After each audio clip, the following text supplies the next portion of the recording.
Mina olen Tiia ja ma olen olnud juba 27 aastat Jumala juures. Ma tean, kes on Jumal. Ma tean, kes on Jeesus. Et ta on minu eest surnud ja ta on üles tõusnud. Ja ma tean, kes on Jeesus minu jaoks ja ma tahan ka sind julgustada, kui hea on koos Jumalaga käia. Sest et ma ei tea, kui ma ei tunneks Jumalat, siis kindlasti ma oleks depressioonis, kindlasti ma oleks võib-olla täis viha ja kibestumist. Ma arvan, et ma oleks kindlasti seda.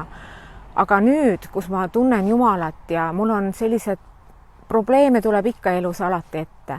Me ei saa ilma probleemideta ja tulevad sellised väljapääsmatud olukorrad, siis Jumal on alati tulnud appi. Ma olen tundnud seda, et Jumal on tõmmanud mind nendest olukordadest välja. Ja kuigi me reaalselt ju ei näe Jumalat, aga me tunneme seda ja me teame, et kui see olukord on lahendatud, siis on olnud see Jumal, kes on selle olukorra lahendanud. Ja Jumal võib täita kõik sinu unistused.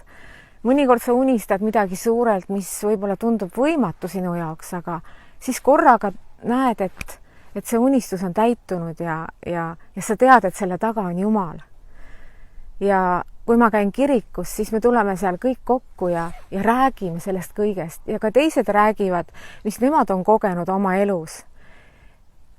Ja millises olukorras nad on enne olnud ja millises olukorras on nad nüüd ja kuidas nad on tundnud, kuidas Jumal on neid aidanud. Ja see kõik on nii julgustav lihtsalt, et tulla jälle kokku ja arutada ja rääkida teineteisele kõigest. Et nii imeline on käia koos Jumalaga ja ma kutsun sind ka.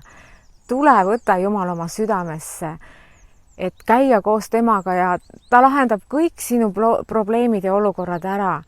Nii et ole julge astuma see samm ja sa näed, missugused imed tulevad sinu elus ja mis sinu elus hakkab toimuma.